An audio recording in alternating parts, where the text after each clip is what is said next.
Lord. హల్లెలూయా. మన దేవుడు గొప్ప దేవుడు, సర్వశక్తి కలిగిన గొప్ప దేవుడు ఆయన. 30వ తారీఖు 4వ నెల 2026 సంవత్సరం. మన దేవుడు ఇస్తున్న చక్కటి మాట సమూయేలు రాసిన 2వ గ్రంథము 22వ అధ్యాయము 29వ వచనం.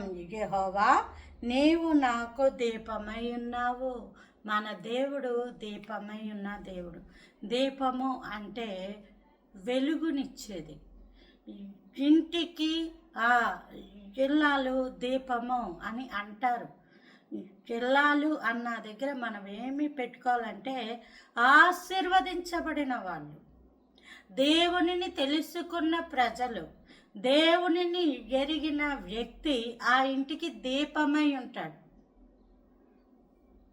ప్రభుల వారే యోహాను సువార్తలో ఏలియా కోసం అంటారు, ఇతడు మండుచు ప్రకాశించుచున్న దీపమై ఉండెను. అంటే అతను ప్రవక్త, అతని ప్రార్థనా జీవితం, అతను దేవుని యందు కలిగి ఉన్న ప్రత్యేకమైన ఆ సన్నిధి సహవాసము దేవుని దృష్టిలో మండుతూ ఉన్నాడు, ప్రకాశిస్తూ ఉన్నాడు. అతను దీపమై ఉన్నాడు, ఆరిపోకూడదు. ఈరోజు నీ దేవుణ్ణి నమ్ముకున్నావంటే నీ దీపము వెలిగించబడింది. ఎప్పుడైతే నీవు వెలిగించబడ్డావో నువ్వెలా ఉండాలి అంటే, నూనె అనే యేసయ్య యొక్క ప్రార్థన, అభిషేకము, వాక్యము, ఆరాధన ఇవన్నీ నింపుకుంటూ మండుతూ ప్రకాశించాలి.